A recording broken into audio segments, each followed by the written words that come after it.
Mes chers camarades, bien le bonjour. Aujourd'hui, nous allons parler d'un lieu emblématique en Chine après la Cité interdite et la Grande Muraille de Chine. Je vous propose d'en savoir un petit peu plus sur le Palais d'été et son pillage par les Occidentaux.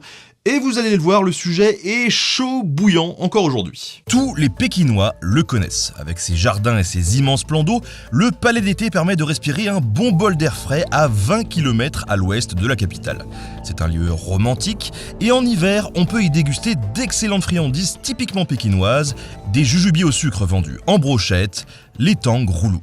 Bon, après on n'est pas là pour parler de bouffe, même si c'est sympa, mais bien d'un lieu de mémoire auquel tous les Chinois sont attachés et que peu d'Occidentaux connaissent. Bizarrement, parce que on a quand même totalement déglingué le Palais d'été, et ça a créé quelques tensions. Il y a même eu 2 événements récents qui ont défrayé la chronique et rappelé les Occidentaux au souvenir de ce lieu. Le premier événement notable, c'est lorsque Xi Jinping, le président chinois, s'est rendu en 2019 à Athènes et a publiquement soutenu les demandes grecques de restitution des frises du Parthénon qui depuis 2 siècles se trouvent au British Museum à Londres. Alors on pourrait se dire, pourquoi la Chine vient-elle s'intéresser à ça ?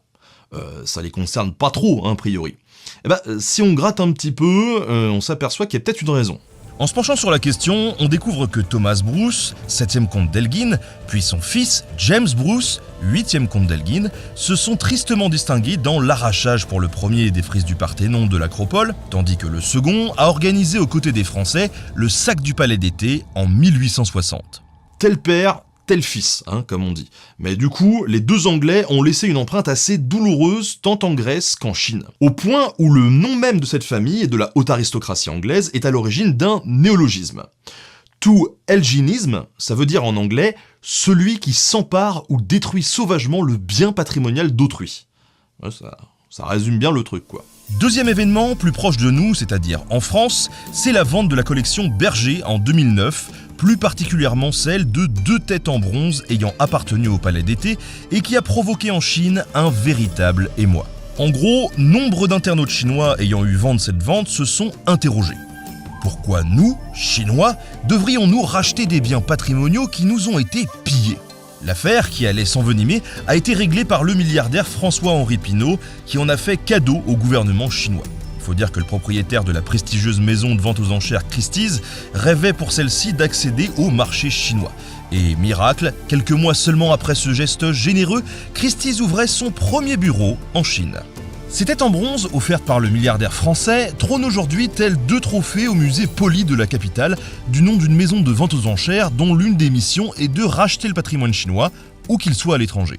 Le Palais d'été et les objets qui proviennent de ce lieu, on l'a compris, sont émotionnellement très chargés pour les Chinois parce que sa destruction coïncide avec une période très noire de leur histoire. Mais avant d'y revenir, je vous propose d'en apprendre un petit peu plus sur le sujet.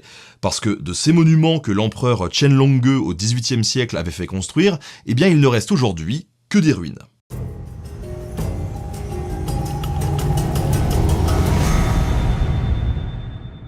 Question numéro 1, c'est quoi le Palais d'été et pourquoi le construire ? Lorsque la cour décide d'aménager ce vaste espace dans la périphérie proche de la capitale impériale, au XVIIIe siècle, elle le voudra grandiose.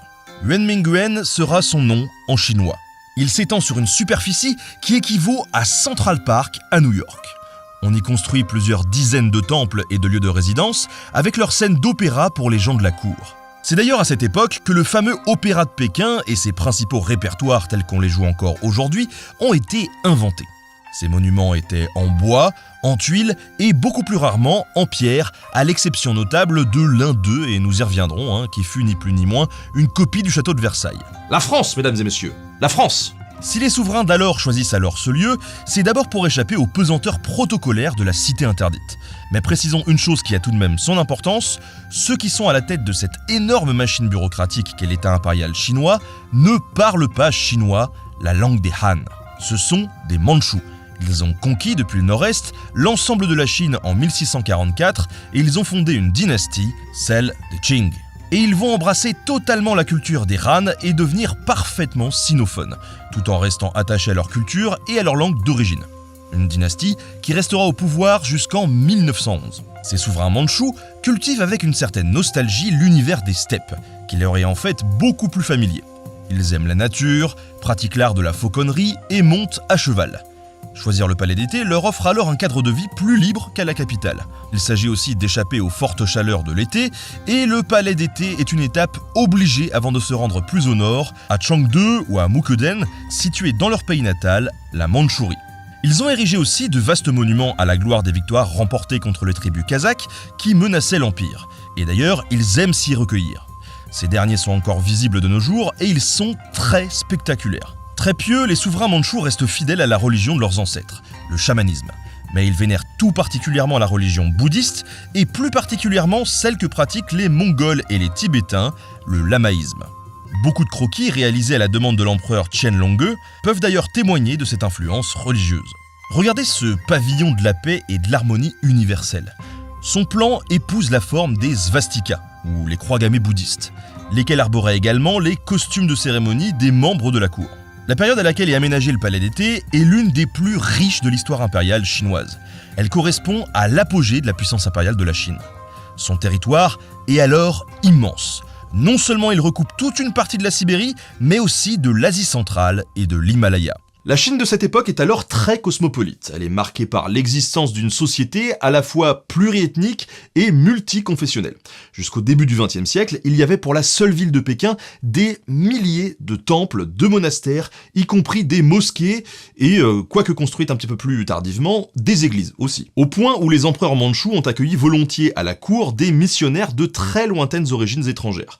Et tout particulièrement les jésuites qui vont laisser une trace durable dans l'histoire des relations entre la Chine et l'Europe.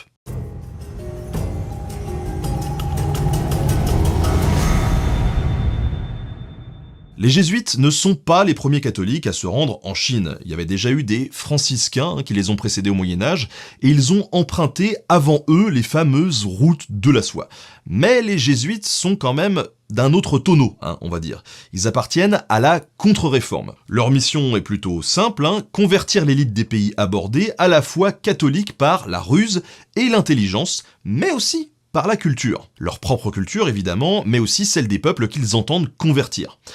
Être jésuite au XVIIe et XVIIIe siècle, ça revient un petit peu à faire partie de la crème des crèmes, quoi. C'est vraiment être number one. La formation d'un jésuite, c'est de la théologie, bien sûr, mais aussi de l'apprentissage, en plus d'une maîtrise parfaite du latin, des langues étrangères, des mathématiques et de l'astronomie à très haute dose. Un comble quand on sait que l'Église envoie à la même époque un certain Kepler au bûcher, accusé d'hérésie. Sauf que les jésuites sont un corps d'élite. C'est le nouveau fer de lance de la diplomatie de la papauté. Ils doivent tout savoir, y compris la science que l'on met officiellement de côté. Et ils s'y emploient par tous les moyens. Le premier de ces missionnaires jésuites à fouler le sol chinois est Matteo Ricci. Il apprend le chinois mieux que personne, et tel James Bond, il est propulsé à la cour. Son but, convertir l'empereur au catholicisme, avec une idée derrière la tête, si l'empereur se convertit, le peuple se convertira à son tour. Et s'il réussit, ça sera le jackpot pour le catholicisme. En réalité, les empereurs de Chine qui se succèdent se soucient assez peu du catholicisme en tant que tel. Ce qui les intéresse, ce sont les connaissances de ces étrangers dans le domaine de l'astronomie et des mathématiques. On les tolère, et bien davantage encore, car Ricci est bientôt rejoint par d'autres de ses pairs. Ils sont pour beaucoup italiens au départ, ils seront pour une grande partie d'entre eux français à partir du XVIIIe siècle. Détail qui a de l'importance puisque ce sont ces jésuites qui fournissent à la cour de France un très grand nombre d'informations sur la Chine. D'ailleurs, toute la cour de Versailles est en ébullition dès qu'il s'agit de parler de choses se rapportant à la Chine. Le mobilier, l'esthétique des jardins, la pensée d'un Voltaire, la peinture d'un Boucher, tout aristocrate de bon goût doit s'intéresser à ces chinoiseries, lesquelles connaissent un gain d'intérêt sans égal à travers toute l'Europe des Lumières. En gros, tout le monde est sinophile, c'est-à-dire passionné de la Chine. Et de leur côté, les empereurs mandchous sont aussi assez sensibles à l'exotisme européen. On se passionne pour les horloges, les verres, les miroirs, qu'on va importer à des prix d'or depuis le port de Canton, plus au sud. On se passionne aussi pour cette peinture nouvelle que les étrangers introduisent. Et faut dire que c'est assez bizarre, parce que cette peinture, elle est à l'huile, et en plus, on utilise comme support un châssis. Ce qu'on n'a absolument jamais vu en Chine en fait. L'un des peintres européens invités pour la cour de Chine, Giuseppe Castiglione, se voit commander le portrait de l'empereur Qianlong lui-même. C'est moins le souverain qu'un homme qu'il peint, et cette révolution esthétique n'est pas la seule. Regardez ces chevaux que Castiglione peint à l'européenne sur fond de paysage chinois avec des effets de perspective qu'aucun lettré chinois n'avait jusqu'alors réalisé. Regardez cette gravure du palais européen de Yuan Mingyuan. C'est aussi l'œuvre de Castiglione, lequel fait aménager des jardins et des fontaines à la française dans ce qui s'apparente à un goût assez proche du rococo. Et pourtant, aussi paradoxal que ça puisse paraître, ce palais à l'européenne, ainsi que les autres temples et monuments du palais d'été, vont être détruits avec rage par les Franco-Britanniques en 1860. Et là, vous devez vous poser une question. Pourquoi ?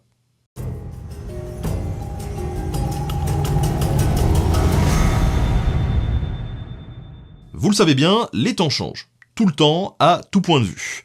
Et cette relation franco-chinoise, elle va vite prendre du plomb dans l'aile.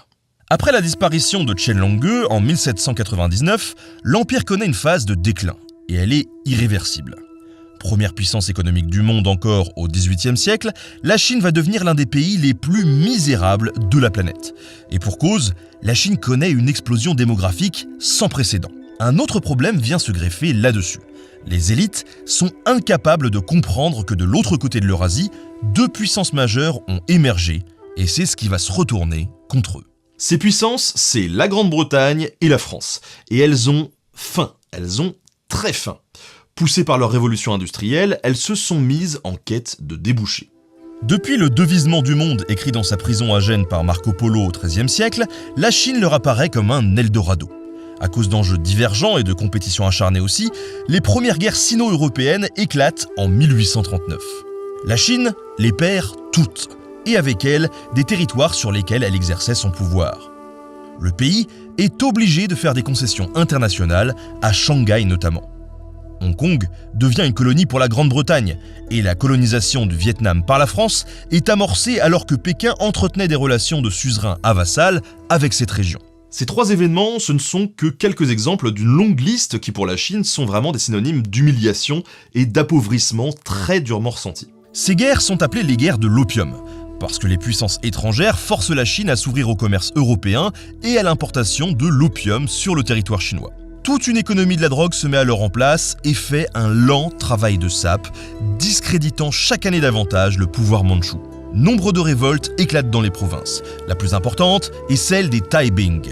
J'avais d'ailleurs fait un épisode à ce propos que je vous invite à voir. Elle provoquera la mort de 20 millions de personnes. C'est dans ce contexte que les Européens décident de s'attaquer à l'un des plus beaux symboles de l'Empire, le palais d'été.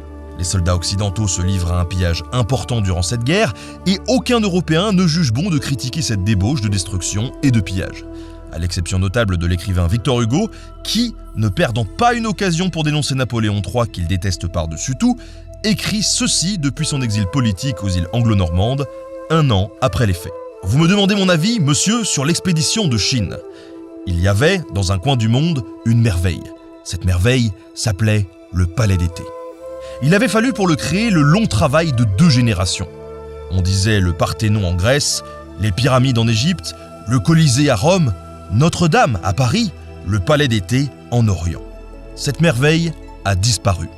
Un jour, 2 bandits sont rentrés dans le palais d'été. L'un a pillé, l'autre a incendié. Tous les trésors de toutes nos cathédrales réunies n'égaleraient pas ce formidable et splendide musée de l'Orient. Il n'y avait pas seulement là des chefs-d'œuvre d'art, il y avait un entassement d'orfèvrerie. L'un des 2 vainqueurs a empli ses poches, ce que voyant, l'autre a empli ses coffres. Telle est l'histoire de ces 2 bandits. Devant l'histoire, l'un des 2 bandits s'appellera la France, l'autre s'appellera l'Angleterre. L'Empire français a empoché la moitié de cette victoire, et il étale aujourd'hui, avec une sorte de naïveté de propriétaire, le splendide bric-à-brac du palais d'été. J'espère qu'un jour viendra où la France, délivrée et nettoyée, renverra ce butin à la Chine spoliée. Ce qu'on peut dire, c'est que cette déclaration, elle n'est pas tombée dans l'oreille d'un sourd. En fait, depuis 1949 et la naissance de la République populaire de Chine, tous les écoliers chinois sont tenus de connaître ce texte de Hugo. Qu'on dit d'ailleurs Hugo là-bas. Et donc, tout le monde en Chine connaît depuis cette date au moins un écrivain français. Quoi qu'il en soit, à peine quelques mois après le pillage du palais d'été, nombre d'objets des collections impériales se retrouvent vendus en toute impunité sur les marchés des ventes aux enchères, notamment à Drouot, le principal hôtel des ventes de Paris.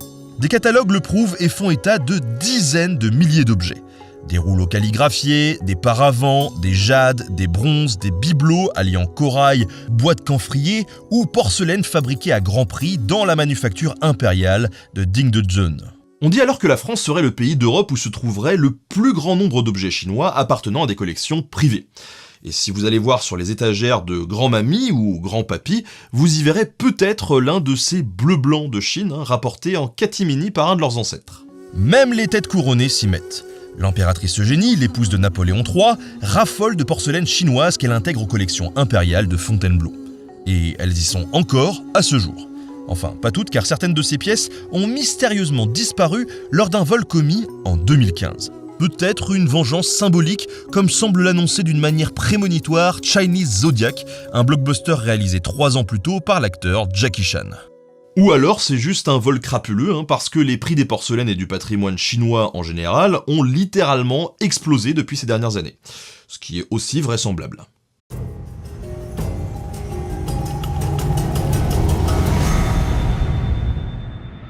La destruction du palais d'été en annonce d'autres. Durant toute la seconde moitié du XXe siècle et même au-delà, les étrangers se livrent à des pillages sans nom sur les sites bouddhistes des routes de la soie, notamment avec le siège de Pékin en 1900 lors de la révolte des Boxers.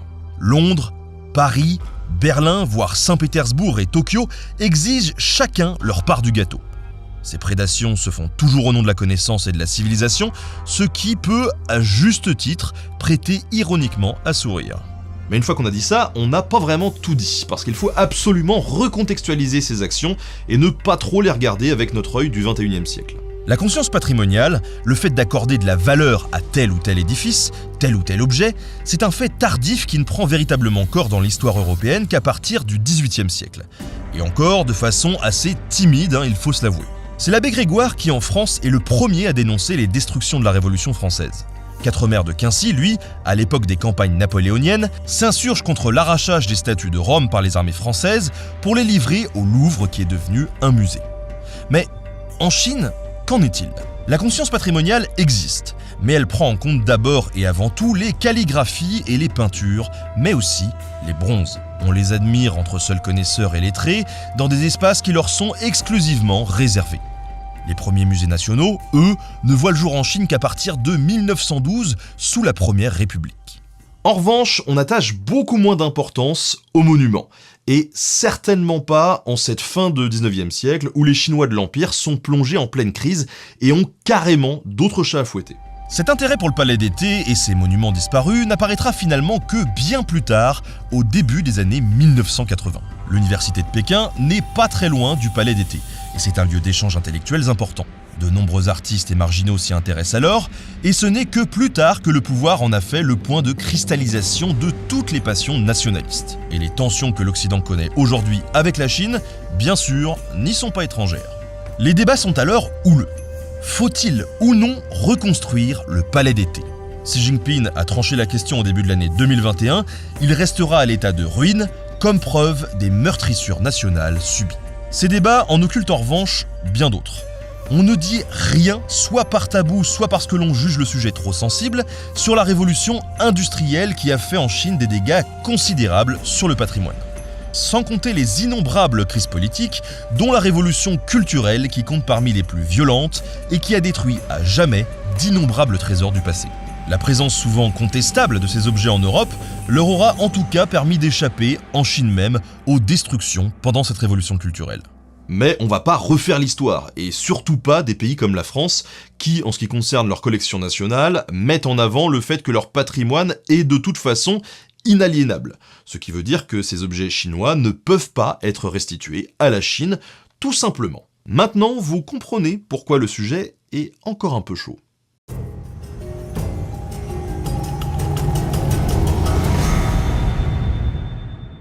Aussi paradoxal que cela puisse paraître, et alors que l'État chinois pourrait, pour ses musées nationaux, aisément se doter de collections européennes, il n'existe pas un seul musée de statut national consacré aux arts européens sur le territoire chinois.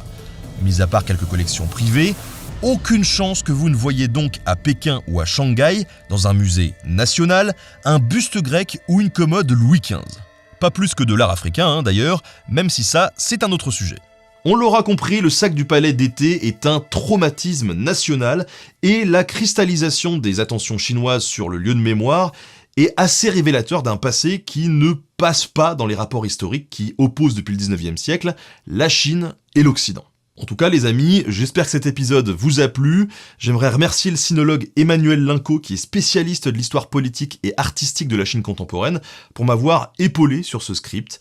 Merci également à Tianxi Media, notre partenaire pour cette série sur l'histoire de la Chine. On compte sur vos partages bien évidemment et on se retrouve très vite pour de nouvelles vidéos. Salut.